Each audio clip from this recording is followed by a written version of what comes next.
ইতিপূর্বে কঠোর আন্দোলনের হুঁশিয়ারি দিয়ে আসলেও সম্প্রতি সচিবালয়ে আন্দোলনকারীদের দমন প্রক্রিয়া ও সরকারি প্রাথমিক বিদ্যালয়ের শিক্ষকদের আন্দোলন পরবর্তী সরকারি সিদ্ধান্তে একরকম ভীত পে স্কেলের দাবিতে আন্দোলনরত নেতারা।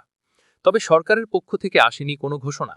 সর্বশেষ পে স্কেল বাস্তবায়নের দাবি নিয়ে অন্তর্বর্তী সরকারের অর্থ উপদেষ্টা সালেহ আহমেদের সঙ্গে সাক্ষাৎ চেয়ে চিঠি দিয়ে অপেক্ষায় আছেন কর্মচারী নেতারা।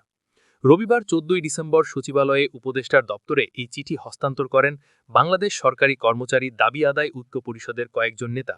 তবে এখন পর্যন্ত সাক্ষাতের সময় মেলেনি। এদিকে আলটিমেটামের সময় শেষ হওয়ায় দেশের চাকরিজীবীরা তাকিয়ে আছেন কর্মচারীরা।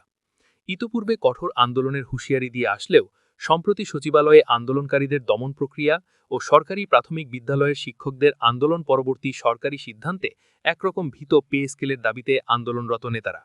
এই আন্দোলনের একাধিক নেতার সঙ্গে কথা বলে দ্য ডেইলি ক্যাম্পাস ইঙ্গিত পেয়েছে আপাতত বড় কর্মসূচির দিকে যাচ্ছেন না তারা। মূলত সরকারি সিদ্ধান্ত ও প্রধান উপদেষ্টার প্রেস সচিবের বক্তব্যে কঠোর কর্মসূচি নিয়ে নতুন করে চিন্তা করতে হচ্ছে তাদের। বাংলাদেশ সরকারি কর্মচারী উন্নয়ন পরিষদের সভাপতি জিয়াউল হক দ্য ডেইলি ক্যাম্পাসকে বলেন, অবশ্যই আমরা দাবি পেশ করব, তবে সব দাবি রাস্তায় আন্দোলনের মাধ্যমে আদায় হয় না।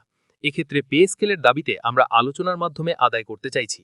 পাশাপাশি সচিবালয়ের ভেতরে সম্প্রতি অপ্রীতিকর ঘটনায় বাইরের কর্মচারীরা সচিবালয়ের কর্মচারীদের উপর ক্ষুব্ধ। সব বিষয় বিবেচনা করেই সিদ্ধান্ত নেওয়া হবে।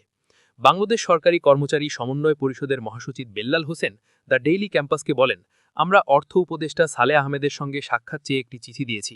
ওনার সঙ্গে দেখা করতে আমরা অপেক্ষা করছি। আগামী বৃহস্পতিবার ১৮ ডিসেম্বর আমরা দাবি আদায় ঐক্য পরিষদ আলোচনায় বসব। সেখানে আলোচনার ভিত্তিতে নতুন কর্মসূচি ঘোষণা করা হবে। তবে সরকারি চাকরিজীবী বিধিমালা ও শৃঙ্খলা বহির্ভূত কোনো কর্মসূচি দেয়া হবে না বলে জানিয়েছেন বাংলাদেশ সরকারি কর্মচারী দাবি আদায় ঐক্য পরিষদ।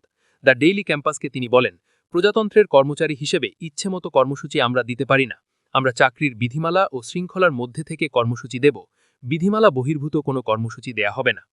প্রসঙ্গত, সরকারি চাকরিজীবীদের নতুন বেতন কাঠামো প্রণয়নের লক্ষ্যে গত জুলাই মাসে কমিশন গঠন করে দেয় অন্তর্বর্তী সরকার। ওই কমিশনের ৬ মাসের মধ্যে সুপারিশ জমা দেওয়ার বাধ্যবাধকতা রয়েছে। তবে কর্মচারীদের দাবি, ডিসেম্বরের ১৫ তারিখের মধ্যেই নতুন পে স্কেলের গেজেট প্রকাশ করতে হবে। এই সম্পর্কিত আপডেট সবার আগে পেতে চ্যানেলটি সাবস্ক্রাইব করে আমাদের সাথেই থাকবেন। সামনের ভিডিও দেখার আমন্ত্রণ জানিয়ে এখানেই শেষ করছি। আল্লাহ হাফেজ।